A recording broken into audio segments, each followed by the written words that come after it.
नमस्कार साथियों, आप सभी का स्वागत है विनोद अपडेट इंडिया पर। मैं हूं विनोद यादव और साथियों आज का जो सेशन है उसकी अपडेट है वो चाइना और रसिया को लेकर के है। मैं इसलिए कह रहा हूं क्योंकि ये दोनों अच्छे दोस्त हैं और जो अच्छे दोस्त होते हैं उनको एक दूसरे की कमजोरियां बहुत अच्छे से मालूम होती हैं। साथियों अभी एक जो घटना हुई है वो ये हुई है कि चाइना अभी मंशा बना रहा है। जो चाइना को जिन चीजों के लिए जाना जाता है वो विस्तारवाद के लिए, एक्सटेंड के लिए जाना जाता है। वो अपनी सीमाओं का हमेशा विस्तार करता रहता है, इस चीज के लिए चाइना को जाना जाता है। और दूसरा किसी चीज के लिए चाइना को जाना जाता है तो वो इस चीज के लिए जाना जाता है कि चाइना जिससे मित्रता करता है उसकी पीठ में जरूर खंजर घोंपता है। ये दो चीजों के लिए चाइना को स्पेशल जाना जाता है और यही दोनों चीजें अब रसिया पे वो लागू कर रहा है। साथियों इससे पहले चाहे भारत के साथ में देख लो, मंगोलिया के साथ में देख लो, तुर्कमेनिस्तान के साथ में देख लो, ताइवान के साथ में देख लो, ये जिनसे दोस्ती का हाथ बढ़ाते हैं उनसे धोखा या गद्दारी जरूर करता है। और हाल ही के अंदर इन्होंने क्या किया है कि रसिया के कुछ इलाके हैं उन पे ये घात लगा के बैठा हुआ है। और ये कब इन पे हमला करेगा, ये रसिया की कुछ एक एजेंसी है वो क्लेम करती है कि अभी चाइना जिस चीज पे विचार कर रहा है वो हमारे एक क्षेत्र है, उसको लेने पे इसकी मंशा चल रही है। साथ ही ये कुछ अखबारों की हेडलाइंस हैं जिसके अंदर सबसे ज्यादा ट्रेंडिंग के अंदर अभी ये सुर्खियां चल रही हैं कि रसिया के ऊपर अब हमला करेगा चाइना। ये मैं नहीं कह रहा हूं, वहां की एक खुफिया एजेंसी है उसकी एक रिपोर्ट बाहर आई है और वो 8 से 10 पेज की रिपोर्ट है। उसमें ये दावा कर रहा है कि रूस के ऊपर अब चाइना हमला कभी भी कर सकता है। वो इसलिए कर सकता है क्योंकि रूस अभी यूक्रेन युद्ध में उलझा हुआ है और उसकी इकोनॉमी लगभग बहुत कमजोर होकर 1 ट्रिलियन के आसपास आ चुकी है। इसके अलावा उसका जो हथियार है वो भी जो चाइना है उसको अच्छे से मालूम है कि उसके पास में कितने हथियार है, अभी उसके पास में फाइनेंशियली वो कितना सिक्योर है और वो अंदर से कितना खोखला हो चुका है। ये पूरी रसिया की जो इंटरनल रिपोर्ट है वो चाइना के पास में है और चाइना यही चीज का इंतजार कर रहा है कि कब रसिया कमजोर हो, कब मेरे जो कब्जाए हुए पुराने इलाके मैं उनको वापस ले सकूं। साथियों इसी के अलावा ये दोनों एक दूसरे के मित्र है। अगर इनको कभी इनकी मित्रता देखनी हो तो संयुक्त राष्ट्र के अंदर जब ये दोनों वीटो करते हैं तो इनकी हमेशा विचारधारा या किसी एक टॉपिक पे एक साथ ये लोग वीटो करते हैं। अब बात करते हैं साथियों ये कब के हैं ये इलाके। आपको बता दूं 1850 लगभग आज से 150 साल पहले, 150 वर्ष पहले चाइना के अंदर एक राजवंश हुआ करता था। उसका नाम था किंग राजवंश। किंग राजवंश की कहानी ये थी कि ये मतलब इतना कमजोर राजवंश था कि इसको 2 बार इस पे कब्जा करता है रसिया। और साथ ही ये इतना कमजोर था कि इसको लगभग 1930 तक मतलब फर्स्ट वर्ल्ड वॉर और सेकंड वर्ल्ड वॉर के बीच के अंदर जो जापान था वो 1930 तक तो इस पे कब्जा कर रखा था। 1930 से 1940 के बीच में तो चाइना के लगभग 1/3 हिस्से पर जापान कब्जा करके बैठा हुआ था। इतना कमजोर राजवंश था। और ये लगभग 1850 के अंदर ये कमजोर था। इसके अलावा ये अफीम के नशे करते थे चाइनीज लोग, मतलब ये इनको मतलब नशेड़ी देश कह सकते हैं हम लोग उस टाइम का चाइना। और ये लोग इतने कमजोर होते जा रहे थे कि इनकी चारों तरफ से इनको जो दूसरी देश थे या कंट्रीज थे वो इसके जो इलाका था उसको ये लोग ऑक्यूपाइड कर रहे थे या कब्जा कर रहे थे। उसी के अंदर जो ये रूस था वो इसके 2 इलाकों को कब्जा करते हैं। और ये दोनों इलाके ये वाले इलाके हैं, एक इनका अमूर ओब्लास्ट था और दूसरा व्लादिवोस्टोक था। ये 2 इलाके हैं। इनकी लोकेशन कहां पे अभी हम लोग आपको मैप पे बताते हैं। साथ ही ये जो इलाका है जहां का ये चाइना क्लेम कर रहा है या चाइना पे जो शक कर रहा है रूस की कब्जा कभी भी कर सकता है, तो वो वाला इलाका था ये वाला इलाका। ये वाला जो ये दिख रहा है वो ग्रे ग्रे वाला ये चीन है और ये व्हाइट वाला आपके पास में रूस है। इस वाले जो इलाका है या जो क्षेत्र है उसको लेकर के इनके बीच में झगड़ा चल रहा है। अब साथ ही इसको लोकेशन से मैं आप लोगों को बताता हूं कि ये जो आपके चाइना है ये वाला इलाका है, इस पे अभी फिजिकली रूप से कोई कंट्रोल कर रहा है इस टाइम में तो चाइना कर रहा है। चाइना इसको लीज पे ले रखा है रूस से।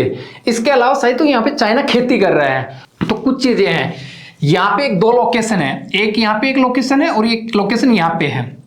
लगभग ये वाला एरिया है। यहाँ पे जो लोकेशन है साथी वो अमूर क्षेत्र है। लगभग 1858 के अंदर एक संधि होती है चाइना और रसिया के बीच में और चाइना का जो राजवंश था वो इस क्षेत्र को हार जाता है और रूस को ये दे देता है। उसके अलावा साथियों इस जो ये वाला क्षेत्र लेते हैं इसके अंदर एक संधि होती है, उसको एगुन की संधि बोला जाता है या फिर अमूर की संधि बोला जाता है।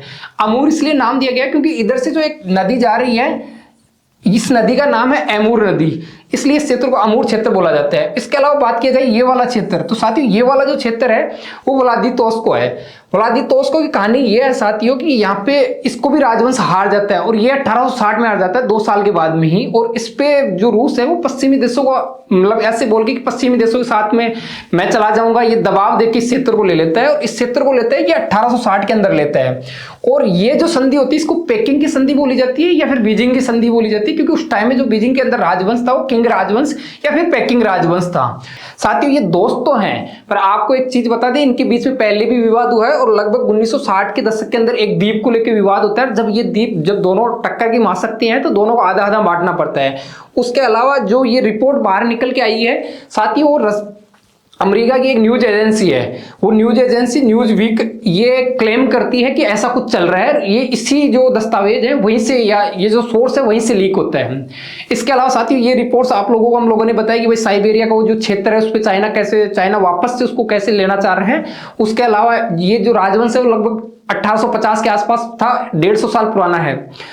और इसी के अलावा साथियों एक अफीम का युद्ध होता है। अफीम के युद्ध की कहानी होती है कि लगभग ये उस टाइम के अंदर जो ब्रिटिश लोग थे और फ्रांसीसी लोग थे, ये आपस में मिलकर चाइना के इस राजवंश को, जो पेकिंग राजवंश या किंग राजवंश है, इसको हरा देते हैं ये लोग, और ये लगभग एक क्षेत्र ये भी कब्जा ले जाते हैं। और साथियों इसी के अलावा बात कर ली जाए तो ये जो 1850 से लेकर के 1900 के जो दशक था उसके बीच के अंदर कम से कम 10 लाख हेक्टेयर भूमि जो रसिया होता है वो इनसे मतलब जबरन लेता है, या फिर उसको ऑक्यूपाइड करता है, या कब्जा करता है, या फिर युद्ध करके लेता है। ये वाला कम से कम ये एरिया ये ऑक्यूपाइड करके बैठ जाता है। उसके अलावा साथियों ये इनके बीच में जो संधियां 1858 के अंदर इनकी जो संधि होती है वो अमूल की संधि होती है, और 1860 के अंदर होती है बीजिंग की संधि है, पेकिंग की संधि होती है, जो आप लोगों को बताया। एक कहानी और आ रही है साथियों, अभी मैंने आप लोगों को बताया कि फिजिकली रूप से तो उस इलाके पे कब्जा कर रखा है इस टाइम में चाइना ने वहां पे लीज पे जमीनें ले रखी है। चाइना के जो किसान लोग हैं वहां पे खेती कर रहे हैं उस टाइम के अंदर, और रशियन है कि जो पॉपुलेशन में इतने नहीं है, तो वहां पे रशियन जो पॉपुलेशन 5-6 लाख ही है, पर चाइनीज वहां पॉपुलेशन के अंदर 5-6 करोड़ है। और चाइना इसी पे घात लगा रहा है कि यार कब वो समय आए जब मैं फिजिकली रूप से तो वहां कंट्रोल हूं, मैं इसको इंटरनेशनली मान्यता और दिला ले जाऊं। और वो रूस इस टाइम में रूस और यूक्रेन जो युद्ध हो रहा है उसके अंदर रूस कमजोर होता हुआ दिख रहा है, और ये कमजोरी का फायदा कोई उठाएगा तो चाइना उठाएगा। और साथियों ये जो बातें हैं हम लोगों ने आपके साथ में साझा की, इसी के साथ में साथियों एक चीज और बताएं आपको, ये बात ऐसी है कि चाइना इस टाइम के अंदर किसी चीज को अगर बढ़ाने में लग रहा है तो अपनी मिलिट्री को बढ़ा रहा है। वो इसलिए बढ़ा रहा है क्योंकि चाइना की सीमा लगभग 14 देशों के साथ में लगती है, और उसको ये मालूम है कि अगर अपने को सर्वाइव करना है या अपना जो सिक्का चलाना आने वाले टाइम में, तो अपने आप को खुद को ऐसा बनाना है या फिर मिलिट्री या डिफेंस में इतना आगे ले जाना है कि अपनी टक्कर में कोई नहीं रहे। और ये लगभग ये दोनों मित्र तो हैं, पर चाइना बहुत सारे देशों के साथ में मित्र है, पर उसी का वो मिसयूज करता है, उसी की पीठ में मतलब छुरा या फिर खंजर सौंपता है वो। और साथियों ये चाइना मतलब वर्ल्ड को ऐसे डेमो भी सेट कर चुका है, वर्ल्ड को कई ऐसी मतलब वीडियोस दिखा चुका है, या ऐसी जो परेड करता है वो इसको ये शो करता है कि भाई साहब मैं मिलिट्री के अंदर वर्ल्ड में सुपर पावर हूं, और अगर मेरे से कभी किसी का युद्ध हुआ तो आप देख लेना आपका क्या होगा। क्योंकि ये चीजें अभी जो रूस जिस युद्ध में उलझा हुआ है उसके बाद में रूस कमजोर हो रहा है, चाइना अपने आप को खुद को स्ट्रॉन्ग बनाता हुआ जा रहा है। साथियों इसी के अलावा एक थ्योरी और आ रही है, सबसे ज्यादा चर्चा में चल रहा है कि जैसे अपना पाकिस्तान ऑक्युपाइड कश्मीर है, चाइना जो दबा के बैठा हुआ है, अक्साई चीन, तो हम लोग हमेशा हमारे जो हिस्ट्री के अंदर हमें पढ़ाया जाता है कि आज नहीं तो कल हम लोग हमारा क्षेत्र भाई लेंगे, आप लोग कोई दान में थोड़ी दिए, हम लोग वापस लेंगे, हमारा क्षेत्र है। तो वैसे ही चाइना वहां अपने लोगों को, बच्चों को हिस्ट्री में पढ़ाता है ये कि भाई ये अपना ये 2 क्षेत्र हैं और ये रूस कब्जा करके बैठा हुआ और अपने को ये वापस लेने हैं। इसी के अलावा साथियों वहां पे चाइनीज जो मीडिया है, वहां पे चाइनीज गवर्नमेंट तो इसको ऑफिशियली नहीं कर रही, पर जो चाइनीज मीडिया है उसमें घंटों घंटों इस बात पे डिबेट होती है कि इसको चाइना वापस कब लेगा, इसकी क्या रणनीति बना रहा है। और वहां के बच्चों की मानसिकता इस लेवल इस हिसाब से तैयार कर रहे हैं, और वहां के व्यक्तियों की इस हिसाब से कर रहे हैं कि चाइना के प्रति वो ये दिखा सके कि चाइना ने हमारा इलाका कब्जा के बैठा और आज नहीं तो अगली पीढ़ी में इसको वापस लेना है हम लोगों को। साथ ही ये कुछ फैक्ट्स हैं जो आप लोगों को बताइए। ये न्यूयॉर्क टाइम्स की जो रिपोर्ट है उसके अंदर ये जो सामने आया ये दस्तावेज, उसके अंदर वहां का एक न्यूज चैनल है वो ये लोग बता रहे हैं कि भाई सब ऐसे ऐसे जो रसिया की एक FSB के नाम से एक वहां की एजेंसी है वो ये कह रही है कि भाई ये ऐसे ऐसे आप पे कब्जा कर सकते हैं। इसी के अलावा साथियों ये चाइना का एक रूल रहा है कि वो सामने से दोस्त रहेगा और पीठ पीछे वो अपना काम कर ले जाएगा।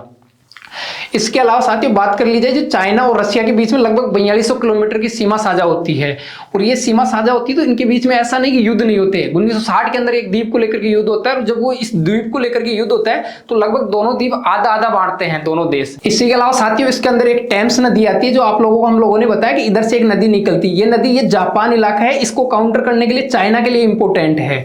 तो इस वाला क्षेत्र को ये इसलिए इंपोर्टेंट समझ रहा है चाइना, क्योंकि यहां से बैठ के जापान को भी काउंटर कर लेगा और यहां से बैठ के जो दक्षिणी कोरिया उसको भी काउंटर कर लेगा, क्योंकि उत्तरी कोरिया से इसकी अच्छी बनती है पर दक्षिणी कोरिया से इसकी अच्छी नहीं बनती है। इसके अलावा साथियों चाइना का जो विवाद है वो भारत के साथ भी है, क्योंकि चाइना की स्ट्रेटेजी ऐसी रहती है कि ये पहले तो कुछ जगह के लोकेशन है उनके नाम चेंज करते हैं। उसके बाद में एक मैप लेके आता है बहुत आदम जमाना का, बहुत पुराना, फिर उस ये दावा करता है कि ये क्षेत्र मेरा है। और ये हाल ही के अंदर जो भारत का अरुणाचल प्रदेश है, ये वाला इलाका है, इसको लेकर के ये दावा करता है। बहुत अक्सर बार ये इसको क्लेम करता है कि ये दक्षिणी तिब्बत है और ये चाइना का है। और साथियों इसी के अंदर आप यहां से देखोगे तो जो अभी प्रेजेंट की जो लाइन ऑफ एक्चुअल कंट्रोल है LAC, तो वो यहां से है, ये वाली लोकेशन है। पर जो भारत का एक्चुअल जो लाइन जो सीमा है वो ये वाली है, रेड वाली है, जिसको मैकमोहन रेखा कहा जाता है। ये जो ब्रिटिश थे और चाइनीज थे उनके बीच के अंदर ये स्थापित की हुई थी। चाइना इसको मानता नहीं है। चाइना हमेशा मतलब चाइना के जो भी बगल में देश है उनसे हमेशा सीमा विवाद चलता है, और चाइना मतलब हमेशा विस्तारवाद या कब्जाने की जो उसकी स्टाइल है उसी के अंदर वो काम करते हैं। साथ ही वर्तमान में जो चाइना है लगभग 6 देशों से या 8 देशों के बीच में इसका विवाद है। उसके अंदर ये जो ये वाला एक कलर है येलो वाला, इसको दक्षिणी मंगोलिया बोला जाता है, इसको ऑक्युपाइड कर रखा है। उसके अलावा साथ ही ये पूर्वी तुर्कमेनिस्तान है, उसको ऑक्युपाइड, इस पे कब्जा कर रखा है। उसके अलावा जो अपना तिब्बत वाला एरिया है इसको ऑक्युपाइड करके बैठा हुआ है। और इधर की तरफ अपन बात करें तो ये हांगकांग है, मकाऊ है और ताइवान है। इस पे तो वो 100% अपना दावा करता है। साथियों अगर साथियों बात कर लीजिए ओरिजिनल चाइना, कौन सा चाइना है, तो चाइना ओरिजिनल चाइना ये वाला चाइना है, जो रेड वाला चाइना है ये ओरिजिनल है। पहले चाइना इतना ही हुआ करता था, ये तो ऑक्युपाइड, ये कब्जा करके इतना किया है। एक्चुअल में चाइना ऐसा नहीं था। और साथ ही ये सिनेरियो, अगर ये आज की जो ये घटना है ये वाकई में असली रूप लेता है, अगर ऐसा कुछ होता है कि जो रूस को कमजोर देख के अगर चाइना धावा बोलता है, तो मैं आपको इतना बता दूं कि एक नया युद्ध का खड़ा बनेगा, वो चाइना और रसिया बनेगा। और ये पहले भी 1960 के दशक में हो चुका है एक द्वीप को लेकर के। और ये वीडियो वाकई में आपको अच्छा लगे तो आप लाइक करके जाइए। आपका इस टॉपिक के प्रति क्या ओपिनियन है वो कमेंट बॉक्स में कमेंट जरूर करके जाइए। थैंक यू, धन्यवाद।